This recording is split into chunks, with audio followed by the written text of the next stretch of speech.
છો બધા? અમે 1 વાગ્યાનો સમય આપ્યો તો આવવાનું, સાહેબ શું છે પણ એ પ્રાંતિજમાં મરામતનું કામ એટલું સુંદર ચાલે છે કે બધા જ વાહનો એ જોવા માટે ઊભા રહે છે, એટલે અમે ઊભા રહ્યા. અને ચુંબક જેવું કામ કોઈને જલ્દી આગળ વધવા દેતું નથી, એટલે અમે ધરાઈ જોતા જોતા આવ્યા, એટલે થોડા મોડા પડ્યા છીએ, પણ મોડા પડ્યા નથી. ચિત્રીની એવું સર્ચ કરતો હતો તો મને ગૂગલ એવું કીધું કે સર્વગુણ સંપન્ન નારી, જેનામાં કળા હોય, સુંદરતા હોય, શિસ્ત હોય, આ બધું જ ભેગું કરે એટલે ચિત્રીની. અને કેમ્પસમાં આવ્યા હોય એટલે આનંદની લાગણી એટલા માટે થાય કે અત્યારે સૌથી વધારે જરૂર શેની છે? અત્યારે આપણે જે ખોરાક ખાઈએ છીએ એમાંથી જે બીમારીઓ ઊભી થાય, ડૉક્ટર તો તમને 10 મિનિટમાં મુક્ત કરી દે, પણ જરૂર પડે છે નર્સની.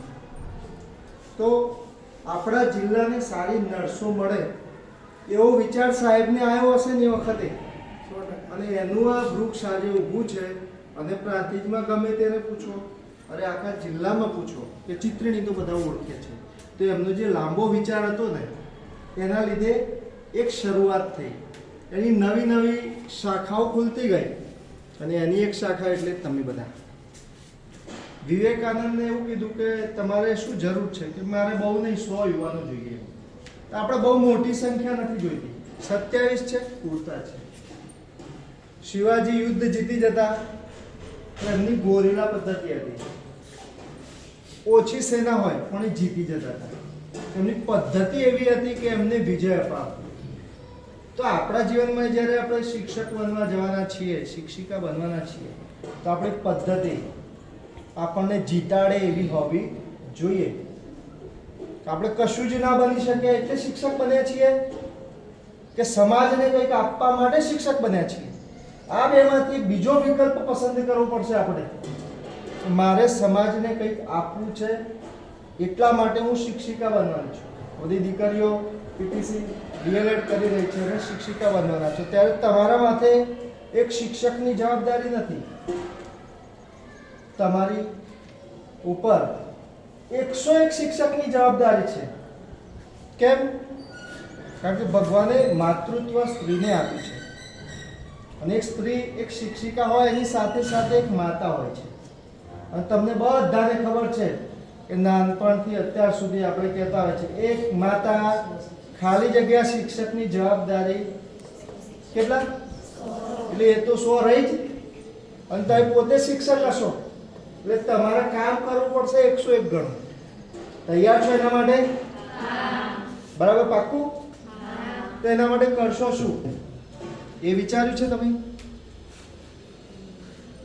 તમે આજે ક્યાં આવવા માટે નીકળ્યા હતા? કોલેજ. તો તમે પહોંચ્યા ને, પણ તમે નક્કી ના કર્યું હોત તો પહોંચત? તમે એવું નક્કી કર્યું કે હું શિક્ષક બનીશ, પણ કેવી શિક્ષિકા બનીશ એવું નક્કી કર્યું છે તમે? તો સપનું એવું ના હોય કે જે ઊંઘેલા હોય ના આવે. સપનું એવું હોવું જોઈએ કે ઊંઘવા ના દે. તમારા મગજમાં શિક્ષકત્વનો કીડો એટલી હદે જતો રહેવો જોઈએ કે તમને ઊંઘ ના આવી જોઈએ. હું આટલું તો કરી જ દઉં, મારી સામે જે બાળક આવે છે ને આટલું તો આપું જ, ગમે તે રીતે આપું. માતા એના બાળકને દવા પીવડાવે છે, જોઈ છે તમે? કઈ રીતે પીવડાવે છે? હે આઈ જા એમ કરે છે, બેટા અહીંયા જો તને ચોકલેટ આપું, અને બેટો આવે છે પકડી, જો તો લાલા આ કર, ઘરી અને પછી ચોકલેટ કેવી લાગી? સરસ. હવે આંખો બંધ કર, આંખો બંધ કરી આમ, ને પછી દવા નાખી. તમે શિક્ષક બનીને જશો ત્યારે તમારી જોડે એવા બાળકો હશે કે આમ એની દિશા ઘર તરફ હશે, એની મમ્મી એને મૂકવા આવી હશે, તમે કહેશો કે અહીંયા આવી જા, એની મમ્મીએ કહેશે આવા જ જા, પણ બાળકને જવું ક્યાં હશે? પેલી બાજુ. તુજ ઈરાદો ઓ તરફ મુજ ઈચ્છાઓ આ તરફ બંને ખેંચા તાણમાં કાવડ બની ગઈ જિંદગી. એ બાળકની જિંદગી તે કાવડ જેવી હશે, એ સ્થિતિ કાવડ જેવી હશે. એ કાવડને તમારી બાજુ ખેંચી લેવા માટે શું કરશો? તો તમારી પાસે સૌથી મોટું હથિયાર છે પ્રેમ. જીવનમાં સૌથી મોટું હથિયાર શું છે? પ્રેમ. તમે બાળકને એટલો પ્રેમ આપી શકો કે એને ઘેર જઈને ના ફાવે. કરી શકશો એવું? તો તમે સારા શિક્ષક બની શકશો. તમે લેસન તો આપશો જ, પણ એની સાથે સાથે પ્રેમ પણ આપો. વિદ્યાર્થીને શું આપો? પ્રેમ આપો. એને બદલવું હશે તમારે તો પહેલા એના જેવા બનવું પડશે. જેમ કે આજે મારે તમને મારી વાત કહેવી હતી તો મેં તમને પહેલા હસાયા પ્રાતિજના મરામતના કામથી. બીજા તમારા વખાણ કર્યા ચિત્રીણીના, એટલે તમને એવું લાગે કે આ સાહેબ આપણા જેવા છે. અને પછી મારે જે દવા આપી હતી આપી રહ્યો છું. આ ખાનગી વાત તમને કહું છું કે તમે જ્યારે શિક્ષક બની જાઓ ને તો એ તમારે આ કરવાનું છે. બાળકને સૌથી પહેલા શું કરો? જીતી લો. બાળકને જીતવા માટે શું કરવું પડશે? પ્રેમ કરવો પડશે. તમે ડાયરેક્ટ એને ભણાવવાનું ચાલુ કરશો તો નિષ્ફળ જશો. પેલા બાળક જેવા બનો. એને એમ લાગવું જોઈએ કે આ બેન મારા છે. તમે જે દિવસ ના ગયા હોય ને બીજા દિવસ પૂછવું જોઈએ કે બેન તમે કેમ નતા આયા? બેન તમારી સાડી ખૂબ સરસ લાગે છે, તમે આજે કેમ ઉદાસ છો? આવું બાળકો તમને પૂછે એવું ઈચ્છો છો તમે? કેટલા જણ ઈચ્છે આવું? તો પછી એના માટે નોકરી જોઈશે. અને નોકરી માટે શું જોઈશે? મહેનત. મહેનત નહીં જોઈએ, સખત મહેનત જોઈશે.